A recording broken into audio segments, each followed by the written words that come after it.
40ಕ್ಕೂ ಹೆಚ್ಚು ಕುಟುಂಬಗಳು ಗುಡಿಸಲಲ್ಲಿ ವಾಸ. ಮಳೆ ಬಂದ್ರೆ ಮನೆಗಳಿಗೆ ನುಗ್ಗುತ್ತೆ ನೀರು. ಬೀದಿ ದೀಪದಡಿಯಲ್ಲಿ ಓದಬೇಕು ಹಕ್ಕಿ ಪಿಕ್ಕಿ ಮಕ್ಕಳು.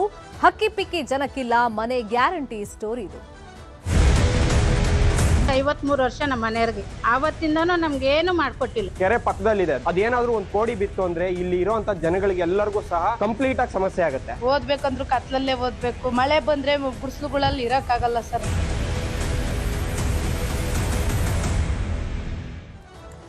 ದೊಡ್ಡಬಳ್ಳಾಪುರದ ಕೋಡಿಪಾಳ್ಯ ಜನಕ್ಕೆ ಸಂಕಷ್ಟ. 40ಕ್ಕೂ ಹೆಚ್ಚು ಕುಟುಂಬಗಳು ಸಾಕಷ್ಟು ವರ್ಷಗಳಿಂದ ಗುಡಿಸಲಿನಲ್ಲೇ ವಾಸ ಮಾಡ್ಕೊಂಡಿದ್ದಾರೆ. ಹಕ್ಕಿ ಪಿಕ್ಕಿ ಜನಾಂಗ ಅನ್ನೋ ಕಾರಣಕ್ಕೆ ಅಧಿಕಾರಿಗಳು ಕೂಡ ನಿರ್ಲಕ್ಷ್ಯ ಮಾಡ್ತಿದ್ದಾರೆ ಅಂತ ಹೇಳಿ ಇವರು ಆರೋಪವನ್ನ ಮಾಡ್ತಾ ಇದ್ದಾರೆ. ಮನೆ ಇಲ್ಲದ ಕಾರಣ ಗುಡಿಸಲಲ್ಲಿ ವಾಸ ಮಾಡ್ತಾ ಇದ್ದಾರೆ. ವರ್ಷವಿಡೀ ಇವ್ರಿಗೆ ಕಷ್ಟ. ಬಿಸಿಲು ಬಂದ್ರೂ ಕಷ್ಟ, ಮಳೆ ಬಂದ್ರೂ ಕಷ್ಟ, ಚಳಿಗಾಲದಲ್ಲೂ ಇವ್ರಿಗೆ ಕಷ್ಟ ಆಗ್ತಾ ಇದೆ. ಮಳೆ ಬಂದ್ರೆ ಮನೆಗಳಿಗೆ ನೀರು ನುಗ್ಗಿ ಬರುತ್ತೆ. ರಾತ್ರಿ ಆದ್ರೆ ಕತ್ಲಲ್ಲೇ ಕಾಲ ಕಳಿಬೇಕು. ಮಕ್ಕಳು ಓದ್ಕೋಬೇಕು, ಲೈಟ್ ವ್ಯವಸ್ಥೆ ಇಲ್ಲ. ಬೀದಿ ದೀಪದ ಅಡಿಯಲ್ಲಿ ಹಕ್ಕಿ ಪಿಕ್ಕಿ ಮಕ್ಕಳು ಓದಬೇಕು. ಚನ್ನದೇವಿ ಅಗ್ರಹಾರ ಪಂಚಾಯಿತಿಯಲ್ಲಿ ಹಳ್ಳಿ ಬರುತ್ತೆ.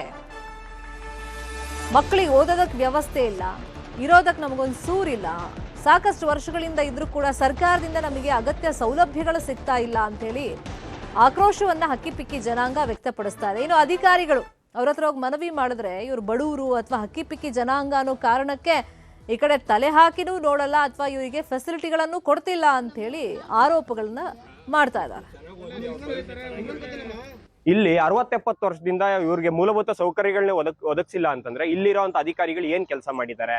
ಮತ್ತೆ ಇಲ್ಲಿರೋಂತ ಶಾಸಕರು ನವದೊಡ್ಡಬಳ್ಳಾಪುರನ ನಿರ್ಮಾಣ ಮಾಡ್ತೀನಿ ಅಂತ ಹೇಳಿ ಹೇಳ್ಕೊಳೋ ಅಂತವ್ರು, ಮಕ್ಕಳ ಬಗ್ಗೆ ಮಾತಾಡೋ ಅಂತವ್ರು, ದೊಡ್ಡ ದೊಡ್ಡ ಚಾತುರ್ಯವನ್ನ ತೋರ್ಸೋ ಅಂತವ್ರು, ಈ ಸಮಸ್ಯೆ ಕಾಣಿಸ್ತಿಲ್ವಾ ಸ್ವಾಮಿ ನಿಮ್ಮ ತಾಲೂಕಲ್ಲಿ? ನಿಮ್ಗೆ ಯಾಕೆ ನೀವು ಬಂದಿದ್ದೀರ ತಾನೆ ಇಲ್ಲಿಗೆ? ಇದುವರೆಗೂ ಯಾಕೆ ನಿಮಗೆ ಬಗೆಹರಿಸಕ್ ಆಗಿಲ್ಲ? ಈ ಜನ ನಿಜವಾಗೂ ಒಂದು ಮೂಲ ಸೌಕರ್ಯಗಳನ್ನ ಒದಗಿಸ್ಕೊಂಡು ನೆಮ್ಮದಿಯಾಗಿ ಬದುಕುವಂತವ್ರು. ಇಲ್ಲಿ 40ಕ್ಕೂ ಹೆಚ್ಚು ಮಕ್ಕಳುಗಳಿದ್ದಾರೆ. ಮಕ್ಕಳುಗಳಿಗೆ ಮಳೆ ಬಂದ್ರೆ ಗುಡಿಸಲುಗಳೊಳಗೆ ನೀರ್ ನುಗ್ಗುತ್ತೆ.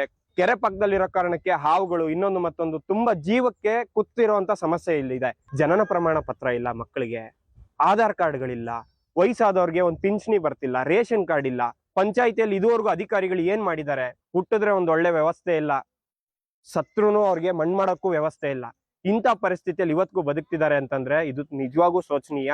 ಸಂಬಂಧಪಟ್ಟವ್ರು ಇದ್ರೂನು ಸತ್ತಂಗಿಲ್ಲಿ ಅಧಿಕಾರಿಗಳು, ಜನನಾಯಕರು ಎಲ್ಲ ವೇಸ್ಟ್ ನನ್ನ ಪ್ರಕಾರ. ಇವ್ರುಗಳು ನೀವೇನಾದ್ರೂ ಬದುಕಿದೀರಾ ಅಂದ್ರೆ ಫಸ್ಟ್ ಇವ್ರಿಗೆ ಬಂದು ಈ ಸಮಸ್ಯೆ ಬಗೆಹರಿಸಿ. 5 ವರ್ಷದಿಂದ ನಾನು ಇಲ್ಲಿ ಮೆಂಬರ್ ಆಗಿದ್ದೀನಿ. 30 ವರ್ಷದಿಂದ ಈ ಜನಗಳ ಒಂದು ಪರಿಸ್ಥಿತಿ ಏನು ಅಂತ ನಾನು ಕಣ್ಣಾರೆ ನೋಡಿದ್ದೀನಿ. ಇವ್ರ ಪರವಾಗಿ ನಾನು ನಮ್ಮ ಪಂಚಾಯತಿನಲ್ಲಿ ರೆಸಲ್ಯೂಷನ್ ಮಾಡಿಸ್ಲಿಕ್ಕೆ ಎಲ್ಲಾ ಮೂಲಭೂತ ಸೌಕರ್ಯಗಳು ಒದಗಿಸಲೇಬೇಕು. ನಿರಾಶ್ರಿತರಿಗೆ ಮನೆ, ಮತ್ತೆ ಶೌಚಾಲಯ, ಮತ್ತೆ ರಸ್ತೆ, ವಿದ್ಯುತ್ ದೀಪ, ಮತ್ತೆ ಓದ್ತಕ್ಕಂಥ ಮಕ್ಕಳಿಗೆ ಶಾಲೆಯ ವ್ಯವಸ್ಥೆ, ಈ ಎಲ್ಲ ವ್ಯವಸ್ಥೆ ಸುಸಜ್ಜಿತವಾಗಿ ಆಗ್ಬೇಕು ಅನ್ನೋ ಒಂದು ಉದ್ದೇಶದಿಂದ ಆಗ ಭರವಸೆಗಳು ಕೊಟ್ರು ಅವರು ಅಧಿಕಾರಿಗಳು. DC ಅವರು ಭರವಸೆಗಳು ಕೊಟ್ರು. ಈಗ ಹಕ್ಕುಪತ್ರ ಕೊಟ್ಟು ನೀವು ಸುಮ್ಮನೆ ಹೋಗ್ಬಿಟ್ರೆ ಮೂಲಭೂತ ಸೌಕರ್ಯ ಒದಗಿಸ್ಕೊಡೋದು ಯಾರು?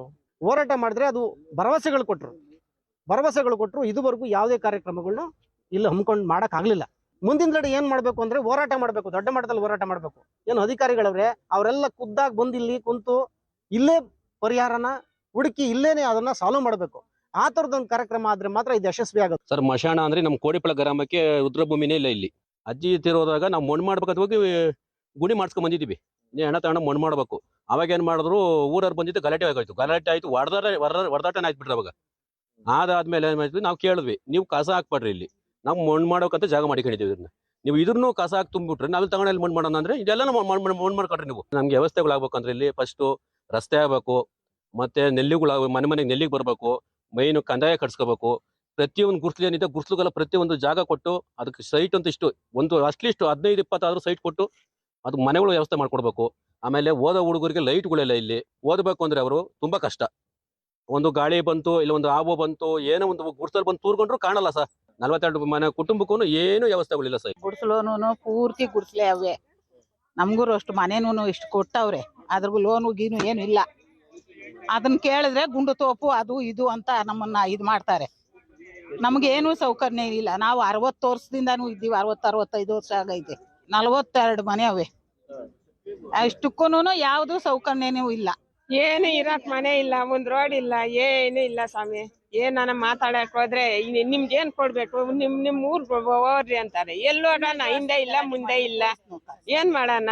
ಇನ್ನೇನ ಜೋರ ಮಾತಾಡಿದ್ರೆ ಇನ್ನ ಒಡಿಯಾಕ್ ಬರ್ತಾರೆ. ಸುಮಾರು 60 ವರ್ಷದಿಂದ ಇದ್ದೀವಿ. ನಾನು ಇಷ್ಟುದ್ದ ಮದುವಿನಿಂದ ಇದ್ದೀವಿ.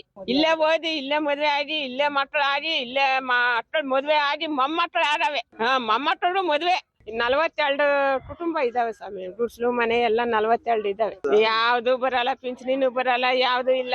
ಕೆಲವು ಜನಕ್ಕೆ ಗೊತ್ತೈತೆ, ಕೆಲವು ಜನಕ್ಕೆ ಇಲ್ಲ. ರೇಷನ್ ಕಾರ್ಡ್ ಇಲ್ಲ, ಆಧಾರ್ ಕಾರ್ಡ್ ಇಲ್ಲ.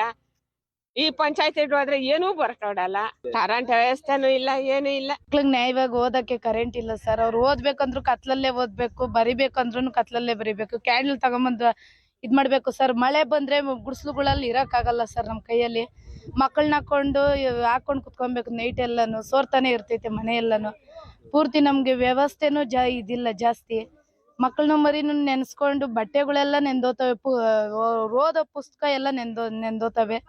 ಬೆಳಗ್ಗೆ ಅಷ್ಟೊತ್ತಿಗೆ ಮಕ್ಕಳನ್ನ ಸ್ಕೂಲ್ ಕಳ್ಸಿದ್ರೆ ಅವ್ರ ಮಾಸ್ಟರ್ ಏನಂತ ಹೇಳ್ತಾರಂದ್ರೆ, ಏನಮ್ಮ ಈ ತರ ಕಳಿಸ್ತೀರಾ ಮಕ್ಕಳನ್ನ ಅಂತ ಹೇಳ್ತಾರೆ. ಇಲ್ಲಿ ಪರಿಸ್ಥಿತಿ ಯಾರು ನೋಡಲ್ಲ ಸರ್. ಈ ತರ ಒಂದ್ ಲೈಟು ಹಾಕ್ಸಕ್ ಬಿಡಲ್ಲ. ಇಲ್ಲೊಂದ್ 30 ಜನ 40 ಜನ ಮಕ್ಳು ಜಾಸ್ತಿ ಅವ್ರೆ ಸರ್ ಇಲ್ಲಿ ಓದೋರು. ಮಕ್ಳಿಗೆ ಅಷ್ಟ್ ಮಾತ್ರ ಏನಾನ ಹೆಚ್ಚು ಕಡಿಮೆ ಆದ್ರೂ ಹಾಸ್ಪಿಟ್ಲ್ ಕರ್ಕೊಂಡು ಹೋದ್ರು ಹಾಸ್ಪಿಟ್ಲ್ ಅಲ್ಲಿ ಅಡ್ಮಿಟ್ ಮಾಡ್ಕೊಳಲ್ಲ ಸರ್ ಇಲ್ಲಿ. ಇದೇ ವಿಚಾರವಾಗಿ ಇನ್ನಷ್ಟು ಡೀಟೇಲ್ ಆಗಿ ಇನ್ಫಾರ್ಮೇಶನ್ ಕೊಡ್ತಾ ಹೋಗೋದಕ್ಕೆ ನೇರ ಸಂಪರ್ಕದಲ್ಲಿ ಕನೆಕ್ಟ್ ಆಗಿದ್ದಾರೆ ನಮ್ಮ ರಿಪೋರ್ಟರ್ ಮನುಕುಮಾರ್. ಈಗ 2 ತಲೆಮಾರುಗಳಿಂದ ಅಲ್ಲಿ ಜೀವನ ನಡೆಸ್ತಾ ಇದ್ರು ಕೂಡ ಅಗತ್ಯ ಸೌಲಭ್ಯಗಳನ್ನ ಕೊಡ್ತಾ ಇಲ್ಲ. ಅಧಿಕಾರಿಗಳು ಈ ಬಗ್ಗೆ ಏನ್ ಹೇಳ್ತಾರೆ? ಮತ್ತೆ ಅಲ್ಲಿ ಒಬ್ರು ಹೇಳ್ತಾ ಇದ್ರು, ಅಲ್ಲಿ ಹುಟ್ಟುವಂತ ಮಕ್ಕಳಿಗೆ ಬರ್ತ್ ಸರ್ಟಿಫಿಕೇಟ್ ಸಿಗಲ್ಲ, ಆಧಾರ್ ಕಾರ್ಡ್ ಇಲ್ಲ. ಶರ್ಮಿತಾ ಶೆಟ್ಟಿ, ಏನು ಬೆಂಗಳೂರು ಕೂಗಲ್ತೆ ದೂರದಲ್ಲೇ ಇರತಕ್ಕಂತ ದೊಡ್ಡಬಳ್ಳಾಪುರ ತಾಲೂಕಿನ ಕೋಡಿಹಳ್ಳಿ ಗ್ರಾಮದಲ್ಲಿ ಈ ಸಮಸ್ಯೆ ಉದ್ಭವ ಆಗಿರುವಂತದ್ದು. ಪ್ರಮುಖವಾಗಿ ಕಳೆದ 45-50 ವರ್ಷಗಳಿಂದಲೂ ಸಹ ಇದೇ ಸಮಸ್ಯೆ ಇರುವಂತದ್ದು.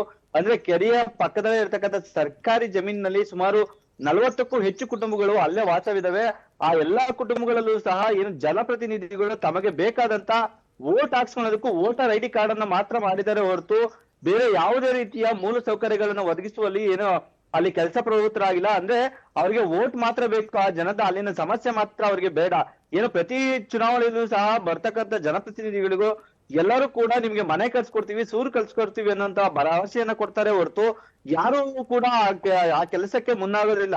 ಹಾಗಾಗಿ ಸುಮಾರು 40ಕ್ಕೂ ಹೆಚ್ಚು ಕುಟುಂಬಗಳಲ್ಲೂ ಅಲ್ಲಿ ವಾಸವಿದಾವೆ.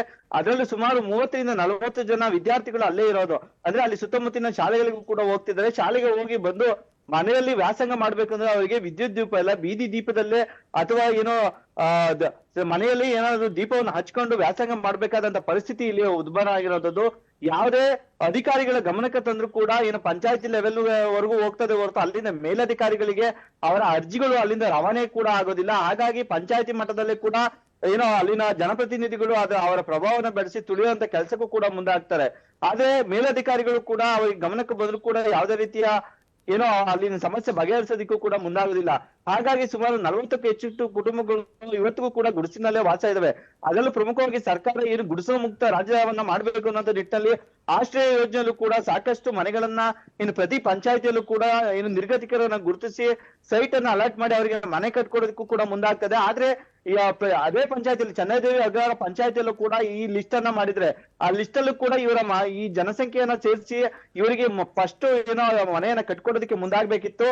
ಆದ್ರೆ ಅಲ್ಲೂ ಕೂಡ ರಾಜಕೀಯ ಪ್ರಭಾವವನ್ನ ಬರೆಸಿ ಇವರನ್ನ ಬೆರಳೆಣಿಕೆಯಷ್ಟು ಸಂಖ್ಯೆಯಲ್ಲಿ ಮಾತ್ರ ಹೆಸರನ್ನು ನೋಂದಾವಣೆ. ಅಂದ್ರೆ ಇಲ್ಲಿನ ಜನರು ಅಕಿಪಿಕ್ಕಿ ಜನಾಂಗದ ಅಂದ್ರೆ ವಲಸೆ ಹೋಗಿ ಜನ ಅಲ್ಲಿ ವಾಸ ಇರುವಂತ ಜನಾಂಗ ಆಗಿರೋದ್ರಿಂದ ಅವರು ಇಲ್ಲೇ ಮುಂದೊಂದು ದಿನ ಇಲ್ಲಿಂದ ಹೋಗಬಹುದು ಅನ್ನೋಂತ ನಿರೀಕ್ಷೆಯಲ್ಲಿ ಅಲ್ಲಿನ ನಿವಾಸಿಗಳಿದ್ದಾರೆ, ಮತ್ತೆ ಅಲ್ಲಿನ ಜನಪ್ರತಿನಿಧಿಗಳಿದ್ದಾರೆ.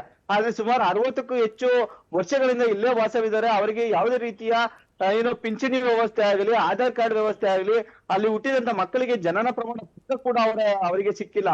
ಹಾಗಾಗಿ ಇದು ತಾಲೂಕು ಆಡಳಿತ ಕೂಡ ಈಗ ಯಾವ ರೀತಿ ಕ್ರಮಕ್ಕೆ ಮುಂದಾಗ್ತದೆ ಕಾದ್ ನೋಡ್ಬೇಕಾಗಿರುವಂತದ್ದು ಶರ್ಮಿತಾ. ಅಂದ್ರೆ ಈಗ ಎಲೆಕ್ಷನ್ ಟೈಮ್ ನಲ್ಲಿ ಇಲ್ಲಿ ರಾಜಕಾರಣಿಗಳು ಬರಲ್ವಾ? ಇವ್ರ ಹತ್ರ ವೋಟರ್ ಐಡಿ ಇದೆಯಾ ಇಲ್ವಾ? ಆಧಾರ್ ಕಾರ್ಡ್ ಇಲ್ಲ ಅನ್ನೋದು ಗೊತ್ತಾಯ್ತು, ವೋಟರ್ ಐಡಿ ಶರ್ಮಿತಾ, ಎಲ್ಲಾ ಕುಟುಂಬಗಳಲ್ಲೂ ಎಲ್ಲರ ಬಳಿಯೂ ವೋಟರ್ ಐಡಿ ಇದೆ. ಆ ವೋಟರ್ ಐಡಿ ಬಿಟ್ರೆ ಇವರಿಗೆ ಸರ್ಕಾರದಿಂದ ಯಾವುದೇ ದಾಖಲೆಗಳು ಇಲ್ಲ. ಅಂದ್ರೆ ಇವರಿಗೆ ವೋಟಿಂಗ್ಗೋಸ್ಕರ ಅಂದ್ರೆ ವೋಟ್ ಬ್ಯಾಂಕ್ಗೋಸ್ಕರ ಅವರಿಗೆ ವೋಟರ್ ಐಡಿಗಳನ್ನ ತರಾತುರಿಯಲ್ಲಿ ಮಾಡ್ತಾರೆ. ಎಲ್ಲರ ಬಳಿಯೂ ಕೂಡ ವೋಟಿನ ವ್ಯವಸ್ಥೆ ಇದೆ. ಅಲ್ಲಿ ಬರ್ತಕ್ಕಂಥ ಪ್ರತಿಯೊಬ್ಬ ಏನು ಜನಪ್ರತಿನಿಧಿಯು ಕೂಡ ಮೊದಲ ಏನೋ ಅವರ ಭರವಸೆ ಏನಾಗಿರ್ತದೆ ಅಂದ್ರೆ ನಿಮ್ಗೆ ಈ ಬಾರಿ ನಾವು ಮನೆ ಕಟ್ಸ್ಕೊಡ್ತೀವಿ, ಈ ಬಾರಿ ನಿಮ್ಮ ಸಮಸ್ಯೆಗೆ 60 ವರ್ಷದ ಸಮಸ್ಯೆಗೆ ನಾವು ಪರಿಹಾರವನ್ನು ತಂದ್ಕೊಡ್ತೀವಿ ಅನ್ನೋಂತ ಭರವಸೆಯನ್ನ ಕೊಡ್ತಾರೆ ಹೊರತು ಯಾರು ಕೂಡ ಅವರ ಸಮಸ್ಯೆಯನ್ನ ಆಲಿಸೋದಿಲ್ಲ. ಚುನಾವಣೆ ಮುಗಿದ ನಂತರವೇ ಅಲ್ಲಿ ಗುಡಿಸಲುಗಳ ಬಳಿಗೆ ಯಾರು ಕೂಡ ಹೋಗೋದಿಲ್ಲ. ಅಲ್ಲಿ ಚರಂಡಿ ವ್ಯವಸ್ಥೆ, ಅಲ್ಲಿನ ಜನರು ಹೋಗಿ ಚರಂಡಿ ವ್ಯವಸ್ಥೆಯನ್ನ ಕೇಳಿದ್ರೆ ಪಂಚಾಯತಿ ಅಧಿಕಾರಿಗಳನ್ನು ನಿರ್ಲಕ್ಷ್ಯ ವಹಿಸಿ ಅಲ್ಲಿ ಆಡಿಕೆ ಉತ್ತರವನ್ನ ಕೊಟ್ಟು ಕಳಿಸ್ತಾರೆ ಹೊರತು ಯಾವ ಜನಪ್ರತಿನಿಧಿ ಆಗಲಿ ಯಾವ ಅಧಿಕಾರಿಗೂ ಕೂಡ ಸ್ಥಳ ಪರಿಶೀಲನೆ ಮಾಡಿ ಅಲ್ಲಿ ಸಮಸ್ಯೆಗೆ ಏನು ಪರಿಹಾರ ಕೊಡೋದಕ್ಕೆ ಮುಂದಾಗುದಿಲ್ಲ. ಶರ್ಮಿತಾ, ಫಾಲೋ ಅಪ್ ಮಾಡೋಣ. Thank you Manukumar.